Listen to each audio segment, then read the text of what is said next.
Well, hey, Mor, how you doing? Welcome to the podcast. Thank you so much. It's great to be here. Yeah, so I'm excited about today's topic.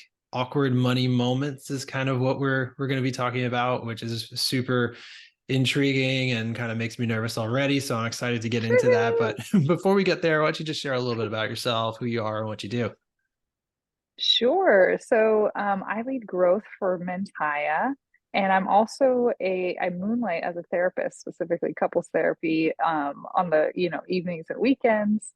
And that's kind of the high level. I'm sure we'll get into a lot more later on. Yeah, absolutely.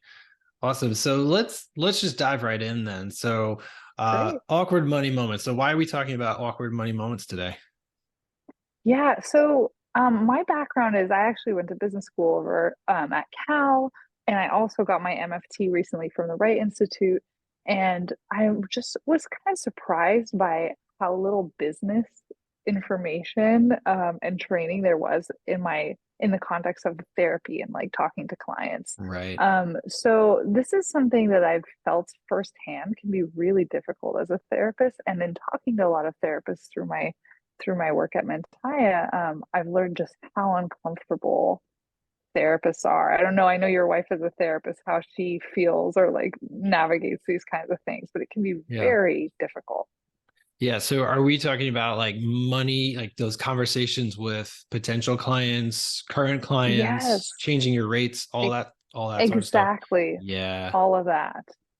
Yeah. Yeah, totally. So a lot of times, I don't know if you're familiar, but a lot of times we have calls with prospective clients who want to know if we're a fit. And part of that is oftentimes we take like sliding scales. So you could Yeah. really charge anything. And I, for example, as an associate, accept sliding scale. So clients are referred to me and they have no idea how much I charge, and they can think I charge $20 or Hmm. $200. And I have to have that conversation with prospective clients all the time. And a lot of therapists do. So it can be incredibly difficult. I think, you know, therapy is one of the few professions where you feel like you've got to pretend like it's not your profession. Like you're really just doing it only out of the goodness of your heart. You Hmm. only have care and love for your client. And so when we have to talk about money, it all of a sudden puts our work at odds and it can feel very Yeah. uncomfortable.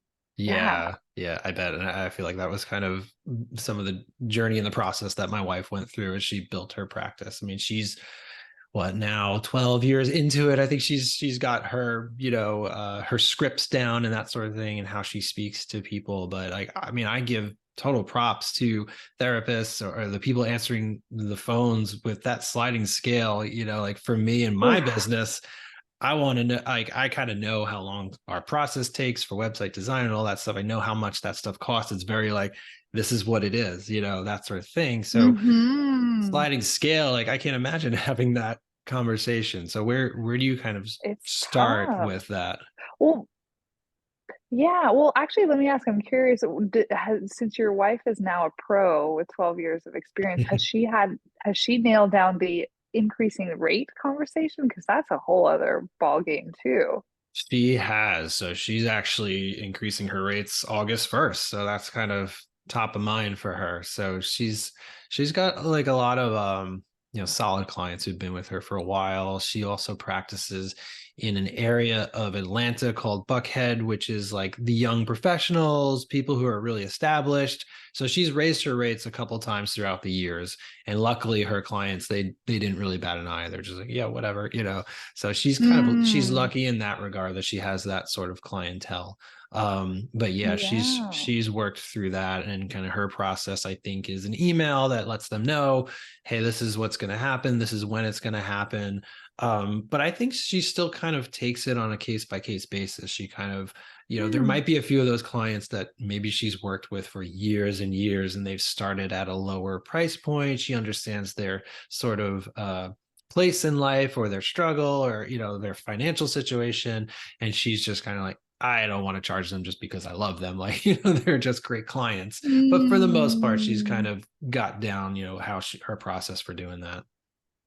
interesting. Yeah. Well, so I wonder, I'd be curious to learn more about that because one of the things we found, I've done a ton of research in this area around how to have these money conversations in a way that doesn't rub your client the wrong way, where you're Yeah. setting clear boundaries, but also you're not affecting what we call as therapists the therapeutic alliance, like the Yeah. feeling that they have towards you, that you care about them and that they trust you and you have their best interests in mind. Yeah. Um, so one of the things, one of the top recommendations is not to explain, not to Mm, explain the reasoning. So I'm curious, I don't know if you know if your wife says in those emails like here's why, inflation or anything else, but one of the things they recommend is really to just be clear and not over explain, because explaining signals that you're not really confident about what you're saying, you're mm, not really yeah. sure if it's the right thing, you feel like you need to convince the people of your worth, Yeah. That and makes that can sense. actually send the wrong signals. Yeah, that's a good point. I actually don't know the content of my wife's communication for I'd be curious. increasing rates. Yeah, now I'm super curious, but that makes total sense because then like it almost opens up a door too to like dig into that conversation. And it's really that's Mhm. not really part of that's not what your clients probably need to know. It's kind of you're at that professional level, and that's the professional part of the relationship instead of the the one-on-one face-to-face time. So that makes total sense to me. Yeah. The other interesting thing that I'd also be curious how this maps with your wife's fee raising I is should have had her on this that call. you should, I know, right? Just call her in. So one of the things is it's really important to determine before you make the ask or the communication what your position is. So that's why, like you were saying, if you have a certain consulting type of project that you do, you already know your prices for things. When you Hmm. have a sliding scale, you have to kind of decide before getting into the call, what are you willing to take right now? It might depend on your portfolio, like how many lower end, Yeah. folks do you already have? What average do you need? How many hours do you want to be working? And really come into it with a pretty Yeah. clear min and max of like what you're willing to walk away with. And I'd be curious, with the example you share with your wife is like, it sounds like, her heartstrings are pulled by certain clients, or she might have a sense of Hmm. how they're doing, but deciding in advance, like these are the people that I'm going to make exceptions for. These are my Yeah. criteria or my reasons. And when you're clear on what you think, you don't leave room for an uncomfortable kind of like, well, let me think about it negotiation process that can also ultimately make clients feel like it's subjective and it's Yeah. personal versus just a clear, Hmm. decision and business decision that you've made in advance. Yeah. That makes total sense because then you could, like you said, get into an interesting conversation or a conversation you don't really necessarily need to have. So I like that. Do you have any like Yeah. examples, scripts or anything that like Oh, people can yes, use when we're yes. talking about this We stuff? we love scripts, therapists. We love scripts. You I know do our too. language. Yeah. Well, I do, in particular around actually talking about insurance. So one of the Mm, things, I don't know how familiar you are with this, many folks, many therapists don't want to deal with insurance. However, that has an implication for clients, right? yeah. In terms of the cost for clients. So at Mentaya, we work with a lot of therapists that are looking to shift into private pay, not spend a lot of time, on paperwork and on insurance. However, that can be a really uncomfortable conversation to have Hmm. with your clients, because it's like, oh, you used to take care of this for me, and now you're not, and it's going to cost more money for me. Yeah. Is what the client's thinking. So, um, the script that we recommend, and the things that we've seen work well for our super users, our users who use us all the time, is saying, I'm actually transitioning to not take insurance. However, I partner with Mentaya, and there are other companies in the space we partner with, um, to submit claims on your behalf, so you can actually get out of network benefits and lower your rate, basically with this. So the reason is that a lot of people don't know that they have this out of network benefits that can Hmm. reimburse you for a lot of therapy up to like 80%. Wow. And there's companies like mine, like Mentaya, that will just submit your claims for you. So basically, therapists just need to say, like, I'm no longer doing this. However, I can connect you with a company, Mentaya, who I'm on with, and they can submit your claims and you can get X% back. And then when it comes to helping people figure out, like, oh, do I even have these benefits? You Yeah. can use this online calculator that just basically you tell them to grab their insurance card, you input the information on there, or they can do it themselves, and they'll be able to see how much money they can expect to be reimbursed. Yeah. That's great. I love that because I think that a lot of people don't know about those out of network benefits. Yes, definitely. And I think it's important because it shows by working with companies like Mentaya, it shows that you are aware of the financial burden of therapy for your Hmm. clients. And it's not that you don't care if you're no longer working with insurance. It's just that you are giving them an alternative solution. So you're still, compassionate towards them. Yeah. However, it doesn't mean that you as a therapist has to take on the burden of the paperwork, the submissions, the Hmm. resubmissions, the following up with insurance companies. Yeah, So yeah, absolutely. Yeah. And it's yeah, kind of like similar to like offering a sliding scale. You're giving them another option that still can serve them instead of saying, no, we don't take insurance. See you later. Here's a referral. That's lost business. That's a lost client that you could have taken on had you been aware that, they can use those out of network benefits. yes, completely, completely. And then I think the other thing, switching back to kind of fees, when you're asking, another topic that comes up a lot around money is like when therapists are deciding to charge maybe a higher rate than they had in the Hmm. past, and they're taking that plunge with a new prospective clients. A lot of times we hear a lot of anxiety from therapists around like, is this too much? Will clients want to pay this?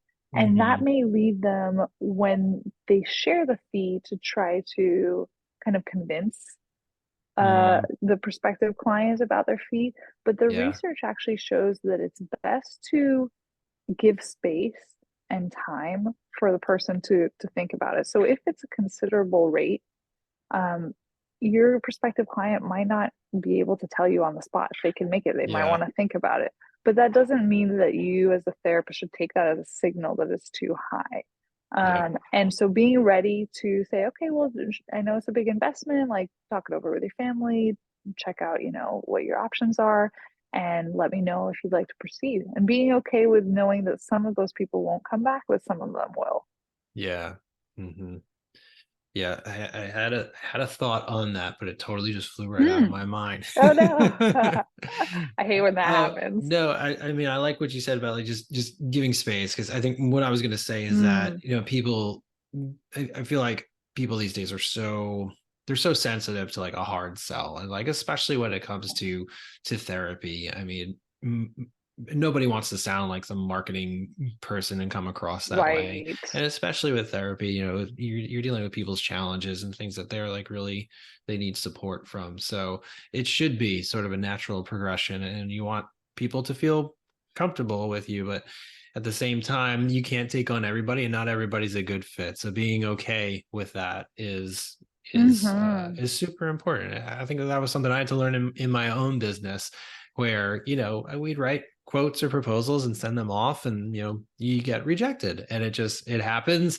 And to me it's just like, okay, that's just not the person for us. Like you keep moving on and hopefully you've got some good marketing in place and a great website. Wink wink. And Yeah. you get that those constant people kind of coming through your through your funnel and reaching out to you. Yeah, I think that's right. And I think related to that is also just kind of understanding what your clients, prospective clients are looking for. I think a lot Yeah.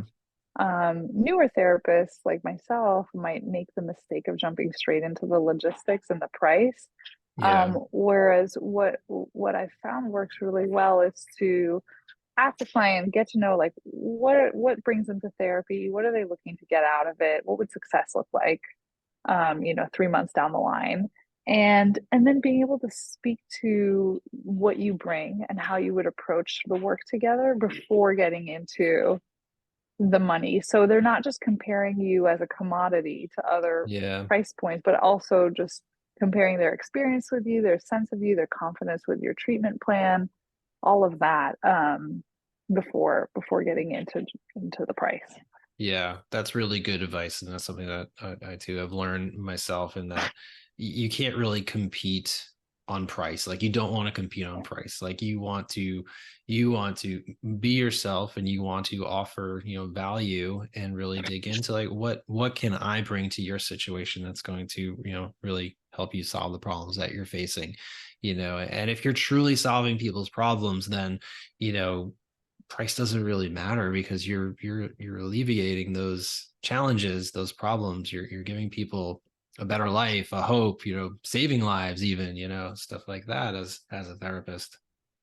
Yes, yes. One of that reminds me of something I actually hadn't thought to mention, but one of the things that I've been surprised works really well is helping people think about therapy not necessarily as this cost in perpetuity, like an X dollars forever, but Hmm. rather talking about like, I, for example, use emotion focused therapy for couples therapy, and there's specific stages of work that, take a certain amount of time, there's milestones.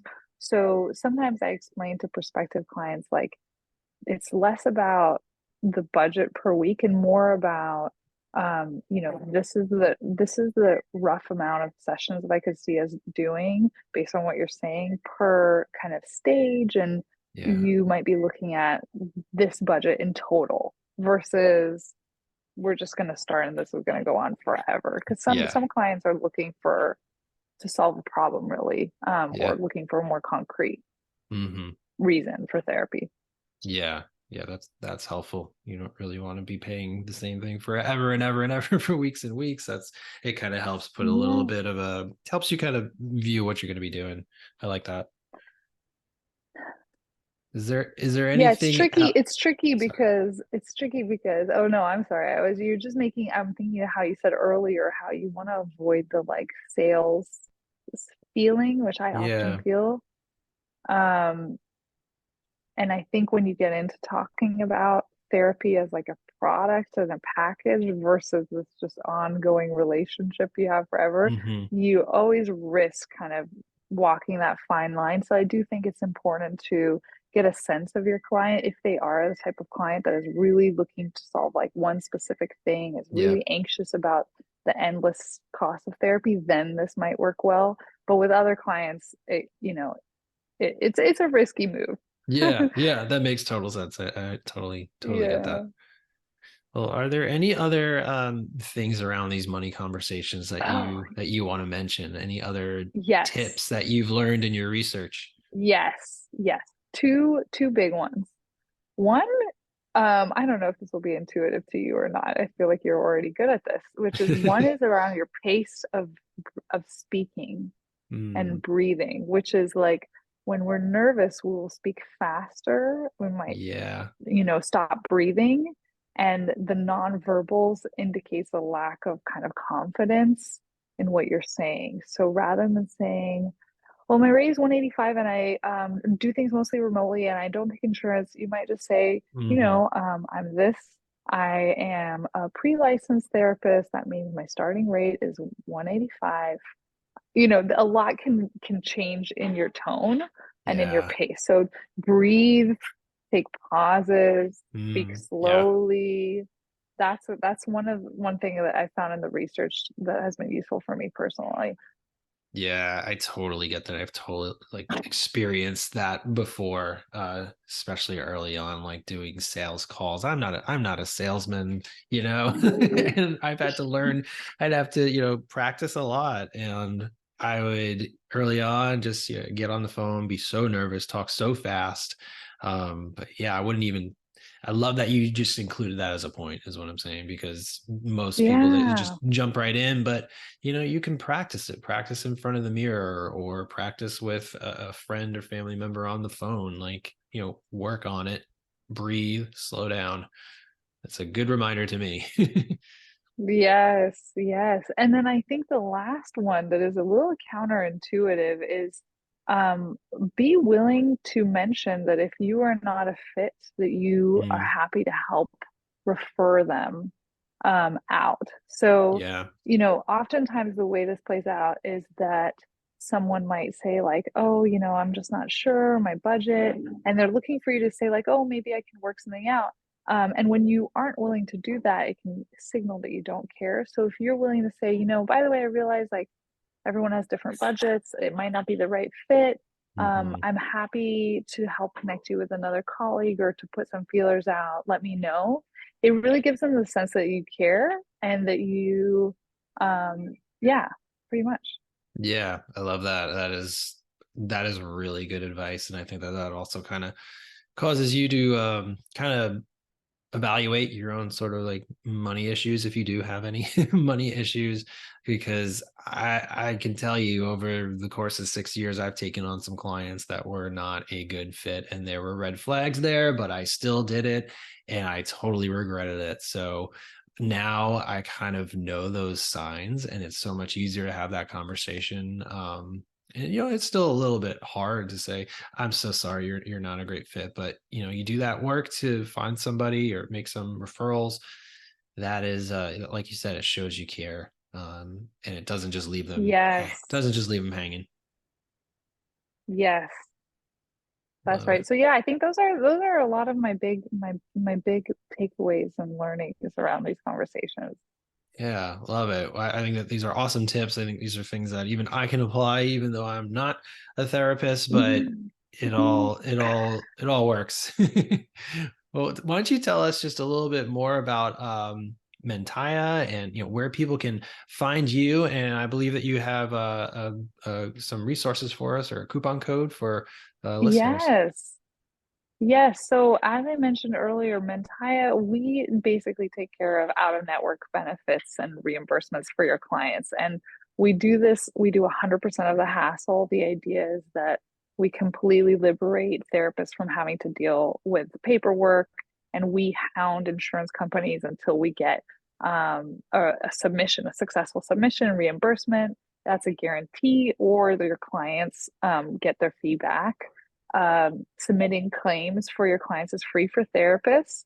And then we also have this benefits calculator that allows you can put it in your website if you have one as a therapist, or you can send it to your clients. And it allows people who don't even know that they have these benefits to see what the truth cost of therapy is and what they can expect to have reimbursed when you're talking to prospective clients. This is really helpful in closing and getting Yeah. more clients, private pay clients.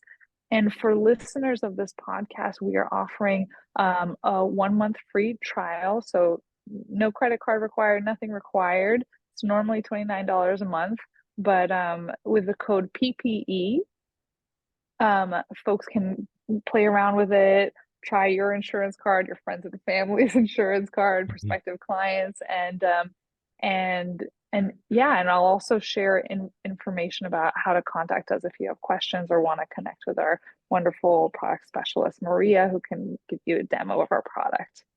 Awesome. Yeah, I think it's such a cool tool. I've seen it in action before. I think it's great. You can kind of plug that right into your website, even on your FAQ page where everyone's got, what's the cost, what's the fee. I think it's a good education tool for those potential clients to, like you said, close some more deals. So we'll have all that stuff linked up in the show notes for this episode, privatepracticeelevation.com. And really appreciate your time, Maura. This is really helpful. Some really good tips for these awkward money conversations. Thank you so much. It's great to connect with you.